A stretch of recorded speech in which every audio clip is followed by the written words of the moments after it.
आदरणीय अध्यक्ष जी, हमारे पहले भी और वर्तमान भी हमने कई बार देखा है कि अनेक संकटों के बावजूद भी, अनेक असुविधाओं के बावजूद भी सांसद सदन में आए हैं और उन्होंने शारीरिक पीड़ा भी असह्य हो तो भी सदन में एक सांसद के रूप में, जनप्रतिनिधि के रूप में अपना कर्तव्य निभाया है।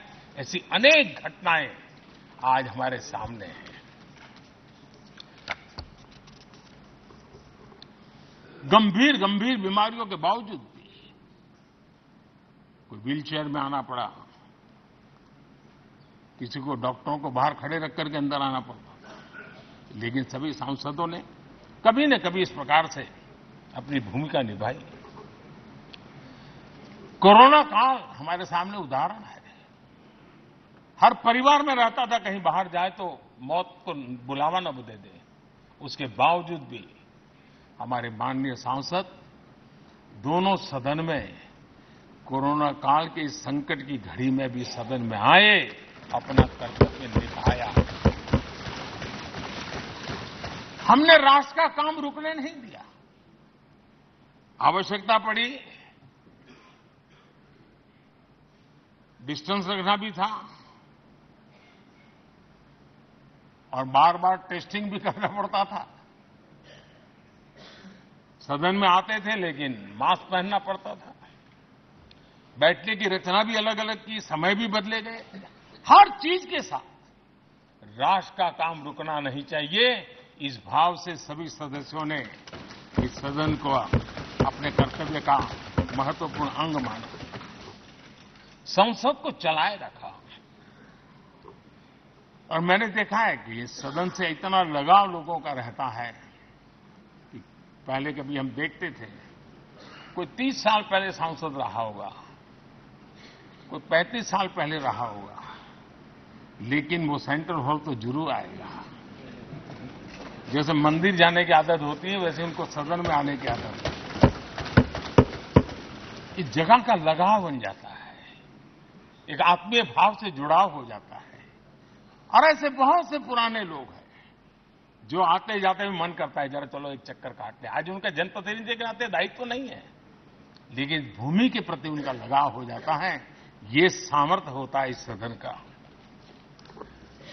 आदरणीय अध्यक्ष महोदय, आजादी के बाद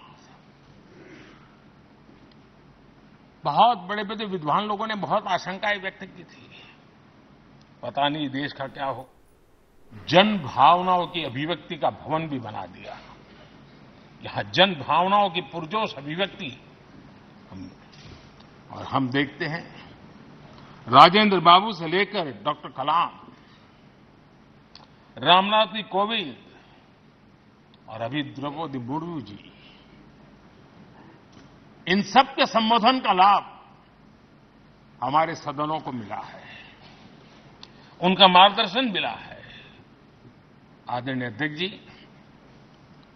पंडित नेहरू जी, शास्त्री जी, वहां से लेकर के अटल जी, मनमोहन सिंह जी तक एक बहुत बड़ी श्रृंखला जिसने इस सदन का नेतृत्व किया है और सदन के माध्यम से देश को दिशा दी है, देश को नए रंग रूप में ढालने के लिए उन्होंने परिश्रम किया है, पुरुषार्थ किया है। आज उन सबका गौरवगान करने का भी अवसर है। आदरणीय अध्यक्ष जी, सरदार वल्लभ भाई पटेल, लोहिया जी, चंद्रशेखर जी, आडवाणी जी, न जाने अनगिनत नाम, जिन्होंने हमारे इस सदन को समृद्ध करने में, चर्चाओं को समृद्ध करने में, देश के सामान्य से सामान्य व्यक्ति की आवाज को ताकत देने का काम इस सदन में किया है। विश्व के भी अनेक राष्ट्राध्यक्षों ने हमारे इन सदनों को संबोधित करने का भी अवसर आए हैं और उनकी बातों में भी भारत के लोकतंत्र के प्रति आदर का भाव व्यक्त हुआ है। आदरणीय अध्यक्ष जी, उमंग उत्साह के पल के बीच भी कभी सदन की आंख से आंसू भी बहे। ये सदन दर्द से भर गया जब देश को 3 अपने प्रधानमंत्री उनको अपने कार्यकाल में ही खोने की नौबत आई। नेहरू जी, शास्त्री जी और इंदिरा जी। तब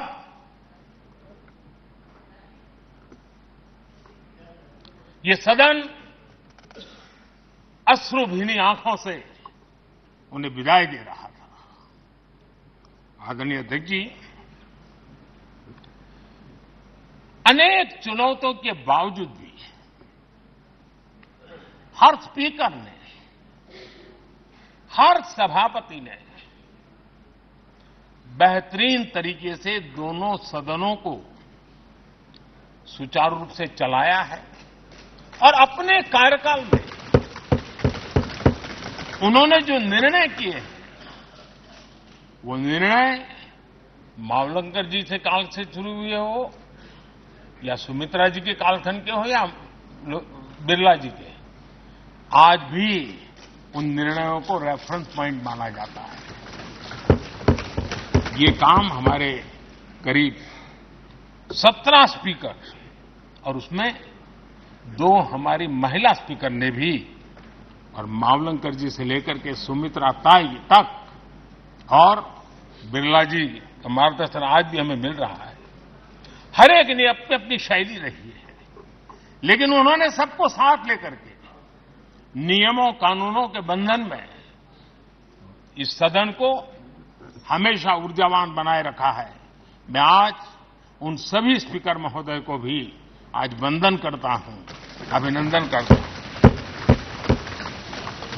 आदरणीय अध्यक्ष जी, ये सही है कि हम जनप्रतिनिधि अपनी अपनी भूमिका निभाते हैं, लेकिन सातत्यपूर्ण तरीके से हमारे बीच जो एक टोली बैठती है उनकी भी कई पीढ़ियां बदल गई है।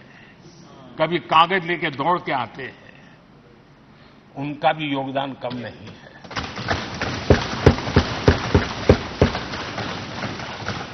हमें कागज पत्र पहुंचाने के लिए दौड़ते हैं। सदन में कोई गलती न हो जाए, उसके निर्णय में कोई गलत न हो जाए, उसके लिए वो चौकन्ने रहते हैं। जो काम इनके द्वारा हुआ है उसने भी सदन के क्वालिटी ऑफ गवर्नेंस में तेजी लाने में बहुत बड़ी मदद की है। मैं उन सभी साथियों का और इनके पूर्व में जो रहे हैं उनका भी हृदय से अभिनंदन करता हूं। इतना ही नहीं, सदन मतलब ये खंड ही नहीं है। इस पूरे परिसर में अनेक लोगों ने, किसी ने हमें चाय पिलाई होगी, किसी ने पानी पिलाया होगा, किसी ने रात रात चली हुई सदन को किसी को भूखा पेट रहने नहीं दिया होगा।